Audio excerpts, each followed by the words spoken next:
औज़ुबिल्लाहि मिनश्शैतानिर्रजीम बिस्मिल्लाहिर्रहमानिर्रहीम अस्सलामु अलैकुम वरहमतुल्लाहि वबरकातुहू। अल्लाह का शुक्र के कल सूरह नमल इख्तिताम पजीर हुई, मुकम्मल हुई ये कहना चाहिए। और आज सूरह कसस दोनों तरफ पढ़ी जाती है, शुरू की जाती है। किस्से का की जमा कसस मुख्तलिफ़ अम्बिया कराम के, कुछ अम्बिया कराम के किस्से और वाक़यात इसमें ज़िक्र हो रहे हैं। इस निस्बत से इसका नाम किसस रखा गया है।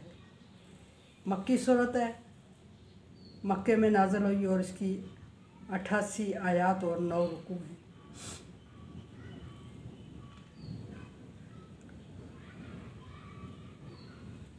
उर्फ़ मकतियात से शुरू होती है और इस सूरत में बयान करदा मज़ामीन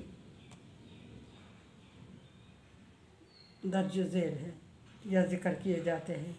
फ़िरौन का ज़िक्र है और फिर फ़िरौन का बनी इसराइलियों पर मज़ालिम मुख्तसरन ज़िक्र हुए हैं।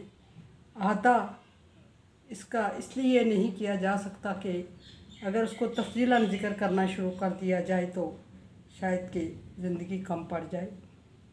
उसके बाद अल्लाह तबारक व तआला की कुदरत कामिला का ज़िक्र है और कुदरत कामिला का ज़िक्र करते हुए फरमाया कि जिसको अल्लाह तबारक व तआला बचाए उसको कोई नुकसान नहीं पहुंचा सकता। उसके बाद मूसा अलैहिस्सलाम की परवरिश का ज़िक्र है और मूसा अलैहिस्सलाम की परवरिश फ़िरौन के घर में, इसका कदरे तफसीलन ज़िक्र है।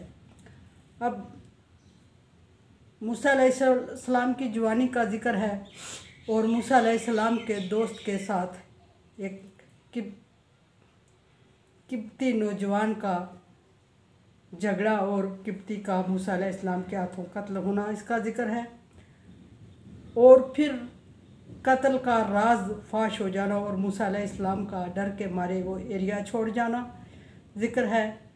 और फिर मूसा अलैहिस्सलाम के खैरखाओं का तज़किरा इसमें मौजूद है।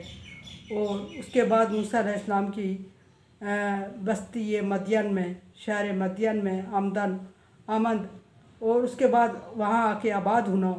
फिर शुएब अलैहिस्सलाम की बेटियों से मुलाकात होना और शुएब अलैहिस्सलाम की दामादी में मूसा अलैहिस्सलाम का रहना कितने अरसे तक, वो इसमें ज़िक्र है। उसके बाद मूसा अलैहिस्सलाम का वापसी का सफ़र इख्तियार करना, वापसी का कसद करना, अपने वतन वापस होना और अपनी अहलिया को लेके कठिन सफ़र करना। और शेख कबीर उस मदियन का सफ़र कठिन ज़िक्र है।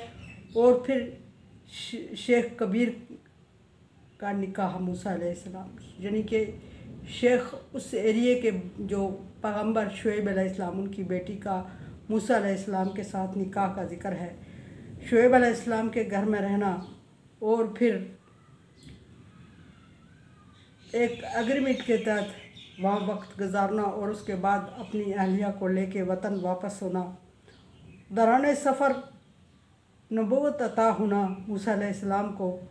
और फिर उसके बाद मूसा अलैहिस्सलाम की नबूवत और मूसा अलैहिस्सलाम का घबरा जाना और अल्लाह तबारक व तआला से हारून अलैहिस्सलाम को मांगना कि हारून अलैहिस्सलाम जो मूसा अलैहिस्सलाम के भाई थे, मूसा अलैहिस्सलाम का अल्लाह से दुआ करना कि मेरे साथ हारून को भी नबूवत में शामिल फरमा ताकि वो मेरी मदद कर सके, मैं अकेला ये काम सर अंजाम नहीं दे सकता।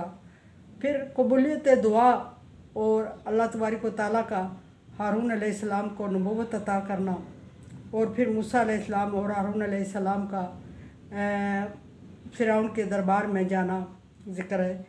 और फिर फ़िरौन के दरबार में जाके तौहीद बारी ताला का पैगाम देना और तौहीद बारी ताला के पैगाम के जवाब में फ़िरौन और फ़िरौनियों का तहज्जुब करना और मूसा अलैहिस्सलाम का मजाक उड़ाना और फ़िरौनियों का सरकशी पर उतर आना। और उसके बाद नज़ुल तौरात का ज़िक्र है और फिर खुसूसियात तौरात ज़िक्र है इस सूरत में।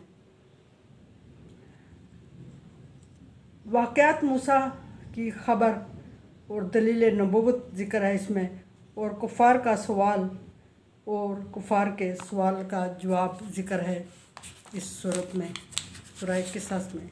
क़िसस अहले किताब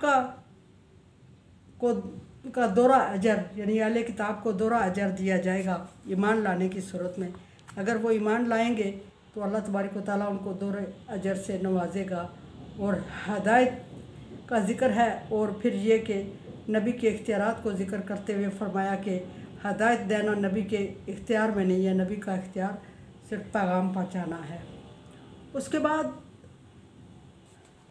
सरकशों को की बस्तियों का निशान इबरत बनना ज़िक्र है, और निशान इबरत बनने के बाद उसको रहती दुनिया तक के सबूत के तौर पे रख देना, वो भी अल्लाह तबारक व तआला ने इस सूरत में ज़िक्र फरमाया।